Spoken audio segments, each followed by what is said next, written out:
ایک ہے لفظ داتا، حضرت داتا علی حجویری رحمۃ اللہ علیہ. داتا کہتے ہیں داتا، داتا تو خدا ہے، پھر مولا کون ہے؟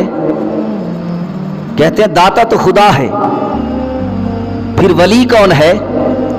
قرآن تو کہتا ہے اللہ بھی ولی ہے، نبی بھی ولی ہے، تمہارے ولی انما ولیکم اللہ، انما ولیکم اللہ، انما کلمہ حصر ہے، بے شک اس کا معنی بے شک، اس میں شک نہ کرنا، اللہ بھی تمہارا ولی ہے، اللہ کے نبی بھی تمہارے ولی، اللہ کے مومن بندے بھی تمہارے ولی.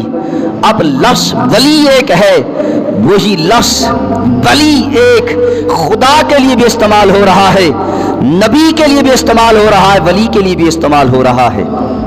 تو پتہ چلا کہ ایک ہی لفظ اگر خدا کے لیے بھی استعمال ہو، نبی کے لیے بھی استعمال ہو، ولی کے لیے بھی استعمال ہو تو وہ ہو سکتا ہے.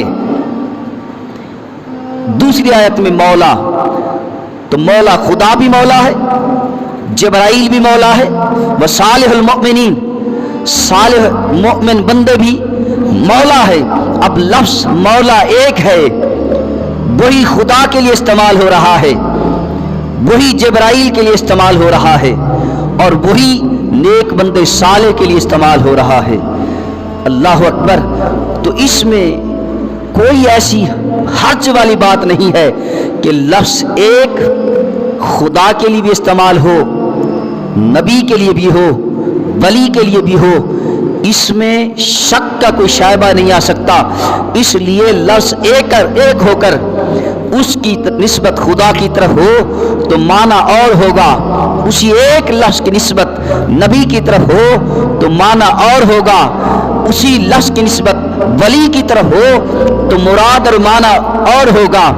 غوث کی نسبت خدا کی طرف ہے تو مراد اور معنی اور ہے، اسی لفظ غوث کی نسبت امام الانبیاء کی طرف ہے تو معنی اور مفہوم اور ہے، اسی غوث لفظ کی نسبت غوث العظم عبد القادر جیلانی کی طرف ہے تو اس کا معنی اور مفہوم اور ہے.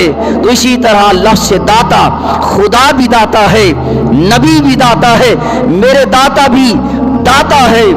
اسی لفظ سے داتا کی نسبت خدا کی طرف ہو تو اس کا معنی اور ہوگا، اسی لفظ سے داتا کی نسبت اگر نبی کی طرف ہو تو اس کا معنی اور ہوگا، اسی لفظ سے داتا کی نسبت داتا علی حجویری کی طرف ہو تو اس کا معنی اور ہوگا.